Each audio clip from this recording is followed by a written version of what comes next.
우리 가족은 좀 특별한 가족, 괴짜 가족이긴 해요. 그래서 애 진단 받고도 이거 오픈해야지 그랬고, 이게 뭐 죄도 아니고 벌도 아니고 이것이 인생인데, 그리고 정신질환은 워낙 나기는 심하지만 이건 뇌의 질환이고 엄연히 신체 질환인데, 옛말에 뭐 병은 자랑하라고 그랬다고 지금까지 자랑은커녕 이제 숨어가지고 이제 고통을 받았던 건데, 공론을 만들어 보자. 이건 뭐 가족 중에 누구라도 반대를 하면 이런 책은 낼 수가 없어요. 쓸 수는 있지만 낼 수는 없어요. 세자매라는 영화가 있어요. 보셨어요? 세자매? 거기 보면 세 자매가 다 이게 조금씩 정신적인 아픔이 있는데, 진단받고 그런 건 아닌데, 거기에 큰 언니가 굉장히 힘들게 살고 있는데 막 이렇게 자기 자신을 자해를 하는 장면이 나와요. 그런데 딸이 있는데 딸이 너무 무서워요. 엄마한테 너무 무섭게. 그러니까 거의 이제 문제 청소년처럼 그렇게 하는데, 딸이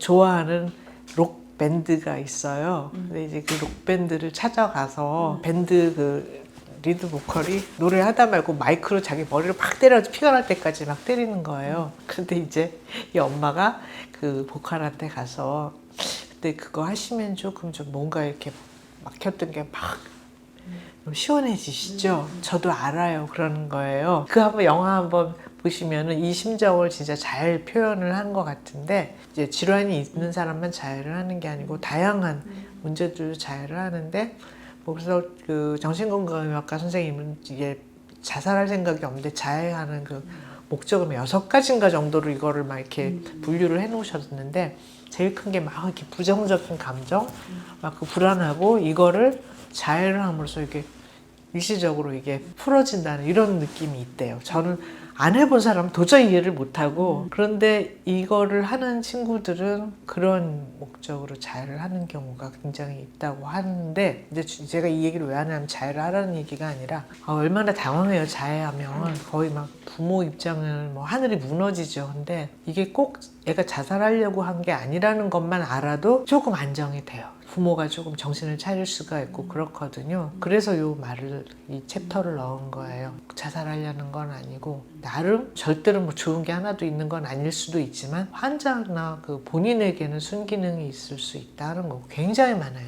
진단받은 친구들 아니더라도 지금 청소년들, 젊은 여성들 굉장히 많아요. 모르고 있어서 그러지. 본인은 이제 이거 처음에 원고를 보여주고 힘들어 하더라고요. 나 힘들었던 시절 그냥 이렇게 다 되살아난다고. 근데 이제 많이 줄였어요. 그래서 본인에 대한 내용은 많이 줄이고, 그리고 이제 이 병이 어떤 병인지 이 사회에 알리고, 그리고 이 병에 대해서 잘못된 인식을 고치고 하는 그런 병에 대한 지식적인 부분들이 굉장히 많이 보강이 된 거고, A의 실질적인 경험은 굉장히 많은 부분을 이제 지워야 했고, 이거는 그냥 병이 아니라 당연히 더 입시 경쟁이나 이런 문제로 해서 오는 지나갈 문제라고 그렇게 그냥 계속 생각을 했을 것 같아요. 그때는 부정했거든요. 겉으로 보기 내가 너무 멀쩡했기 때문에. 근데 돌이켜보면은 그때 첫 번째 그게 시그널이었는데, 그건 무시하면 안 되는 거였는데, 그러니까 이런 애들이 이런 친구들이 자기 아픈 거를 아주 꽁꽁 잘 감춰요. 컬럼바인 총기 난사 사건, 그리고 그거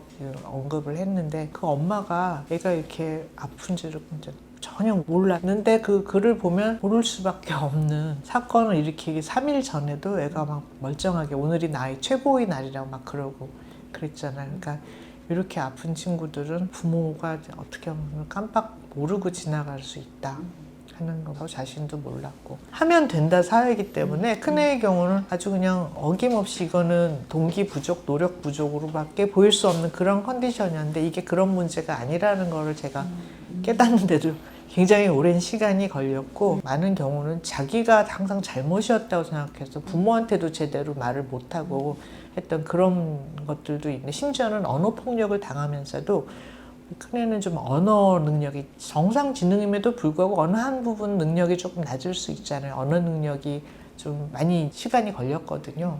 그러니까 언어폭력, 말도 안 되는 언어폭력을 당하면서 그때는 자기가 이게 폭력이라는 거를 몰랐던 거예요. 나중에 알았어요. 저도 이렇게 막 얘 괴물이라고 그러고 막 이런 말을 했다는 거를 나중에 알았어요. 가망이 있나 생각할 땐 진짜 어려웠을 때예요. 애가 진짜 살릴 수 있을까? 그거조차도 불분명했을 때 저는 이게 가망이 있나 생각했던 거고요. 그 단계를 지나가면은 모든 게 매일매일 조금씩 커가는 가망이라고 표현을 하는데, 얘가 그래도 삶의 의미를 좀 찾을 수 있고 살아갈 수 있는 가망? 조금 더 좋아지면 본인의 삶을 스스로 이렇게 영위할 수 있는 가망. 그리고 조금 더 커지면 본인이 진짜 하고 싶은 일을 이룰 수 있는 가망. 그렇게 되는 거예요. 조금씩 좋아지는 거고, 이 병뿐만이 아니고 모든 질환에서 완치는 없어요. 완치되는 병 거의 없어요. 그러니까 균이 들어왔는데 그 항생제로 박멸을 하거나, 다리 부러졌는데 그거를 수술해서 이제 붙이거나 이런 거 아니면은 완치되는 병은 거의 없어요. 모든 만성질환은 관리하고 병하고 같이 사는 법을 배우는 거지 완치되는 병은 없는데, 이상하게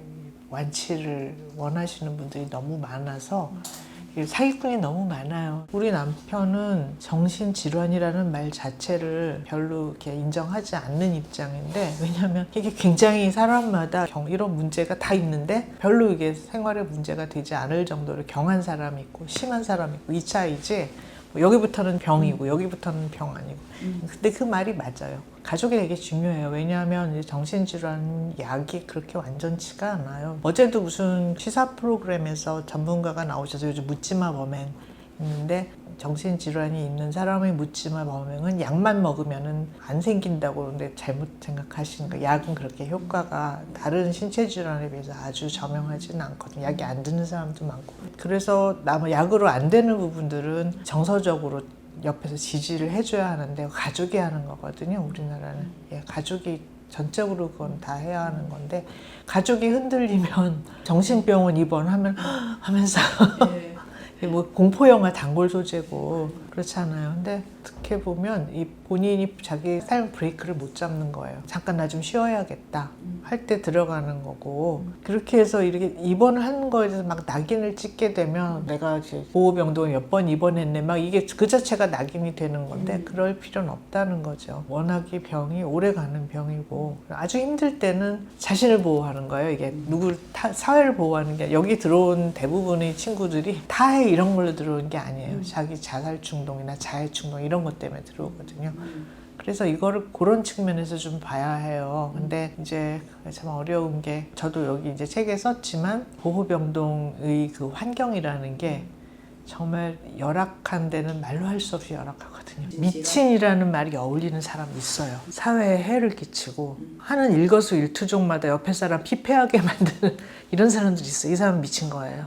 아픈 게 아니라. 그런데 진짜 이 병원에서 치료받고 하는 사람은 아픈 사람이에요. 자기 자신에 대한 그 미움이나 이런 것들 있고, 그리고 거기에 따른 온갖 뇌 회로의 문제로 오는 온갖 신체 증상, 이게 진짜 아픈 사람이에요. 미친 사람하고 아픈 사람은 좀 용례를 가려서 썼으면 좋겠어요. 그리고 난 진짜 내가 살면서 미쳤네 하는 사람 치고 진단받은 사람 하나도 못 봤어요.